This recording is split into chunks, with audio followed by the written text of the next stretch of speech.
ఇది చూస్తున్నారు కదా కాళేశ్వరం టికెట్. ఇది కాళేశ్వరం గ్రామ పంచాయతీ కార్యాలయం, కాళేశ్వరం మహాదేవ్పూర్ మండల్, జయశంకర్, భూపాలపల్లి జిల్లా, ప్రవేశ రుసుము పార్కింగ్. ఇక్కడ మేము ఎవరం ఉన్నాం? సన్నాసులం, ఇద్దరు కూడా సాధువులం. కానీ దర్శనానికి మేము లోపల కాళేశ్వరం నదికి దర్శనానికి వెళ్తూ ఉంటే అక్కడ 100 రూపాయలు ఇస్తే గానీ పంపే ప్రసక్తి లేదు. చూస్తున్నారా ప్రజలారా, హిందువులారా? 100 రూపాయలు బతిలాడాం. సన్నాసులం అయ్యా అంటే మాకు అదంతా అనవసరం, మీరు డబ్బులు కడతారా లేదని చెప్పేసి పూటకు 10 మందికి ఎగబడి డబ్బులు కట్టినాక పంపలేదు. సంతోషం. లోపలికి వెళ్ళాం. 33 కోట్లు ఖర్చు పెట్టింది గవర్నమెంట్. ఏ గవర్నమెంట్ ఎక్కడ ఖర్చు పెట్టిందో అర్థం కావట్లేదు. అక్కడ 2-3 టెంట్లు పచ్చ చేశారు, ఈ పక్క ఆ పక్క. అక్కడ పోయి తీరా చూస్తే పురోహితులకు సంబంధించినటువంటి పిండ ప్రధాన కార్యక్రమాలు జరుగుతూ ఉన్నాయి. ఒక రోడే తవ్వేశారు, దాంట్లో దొడ్డుది బెడ్షీట్ లాంటి దొడ్డుది వేశారు. దాంట్లో అక్కడక్కడ కూర్చొని ఉన్నారు. చిన్న చిన్న పిల్లలను తీసుకొని వస్తే ఎక్కడ కూర్చుండబెట్టాలి? అయ్యా యంత్రాంగం గారు, మీరు ఆలోచించండి. మనం అన్నం తింటున్నాం, ఎర్రటెండ 50 డిగ్రీలు 45 డిగ్రీల ఎండ కొడుతూ ఉంది. వచ్చిన ప్రజలు ఎక్కడ ఉండాలి? ఆలోచించండి జర్రా. విఐపి దర్శనం, మీ విఐపీల గురించి మాత్రం బంగారం లెక్క చేసుకున్నారు. మరి మా అటువంటి బీద వాళ్ళకు వస్తే పూరి గుడిసె కూడా లేదు మాకు. ఇది మన తెలంగాణ ప్రభుత్వం ఏర్పాటు చేస్తున్నటువంటి పుష్కరాల గొప్ప వ్యవస్థ. మరి దర్శనానికి వస్తే సన్నాసులమయ్యా, మాకు ఆడవాళ్ళు ఉంటారు, మేము సైడ్ల పాట పోతామంటే 100 రూపాయలు కట్టు పో.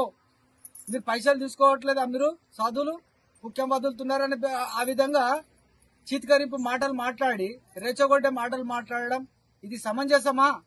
ఓ దేవాదాయ ధర్మాదాయ శాఖ మంత్రి గారు ఎక్కడున్నారు? మీరు బిజినెస్ చేస్తున్నారా? ప్రజల దగ్గర 100 రూపాయలు ఉన్నవాడు ఉంటాడు, లేనివాడు ఉంటాడు. ఆలోచించండి. మీరు మానవత్వం లేదా? కనకరం లేదా? మీరు హిందువులు గారా? జాలి దయ లేదా? అందరు మీలాగా కరోడ్పతులు ఉంటారనుకుంటున్నారా? కోట్లకు పడిగెలెత్తినటువంటి వాళ్ళు ఉంటారా? కూలీ నాలి చేసుకున్నటువంటి వాడు, రెక్కాడితో డొక్కాడనటువంటి వాడు పుష్కరాలని చెప్పేసి మా అమ్మ, మా జగన్మాత సరస్వతి వాణి, ఆ తల్లి కాళేశ్వర దర్శనానికి రావాలని ఎన్నో బాధలు పడుతూ వస్తే మీరు 100 రూపాయల టికెట్ ఆ దర్శనానికి మీరు పెట్టుకోండి. 20 రూపాయలు పెట్టండి, బీదవాడికి పెట్టండి. మీలాగానే డబ్బున్నోళ్ళు ఉంటారనుకుంటున్నారా? బీదవాళ్ళు మందిని మంచి సంపాదించారు అనుకుంటున్నారా? ఏమనుకుంటున్నారు మీరు? ఇక్కడ చెట్ల కింద కూడా అక్కడ వ్యవస్థ, తినడానికి వ్యవస్థ లేదు. భోజనానికి వెళ్తే అక్కడ ఫుల్ రష్ ఉంది. ఇక్కడ చెట్ల కింద అక్కడ చూపెట్టి, అక్కడ చూడు హనుమాన్ స్వాములు కూడా చెట్ల కింద తింటున్నారు.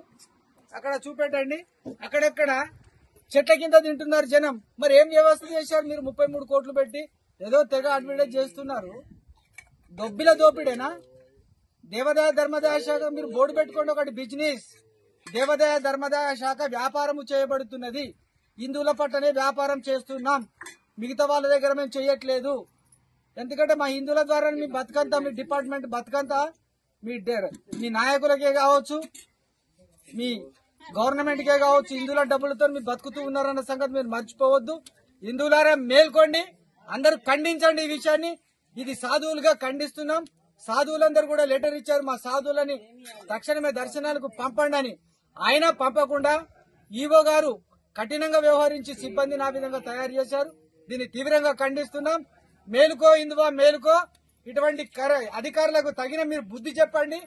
కాళేశ్వరంకి వచ్చినటువంటి వాళ్ళు కూడా ఎవరు ఊరుకోకండి. ఖచ్చితంగా మీరు బెదిరించి మీరు మన పనులు మనం చేసుకుందాం. హర హర్ మహాదేవ్, హర హర మహాదేవ్.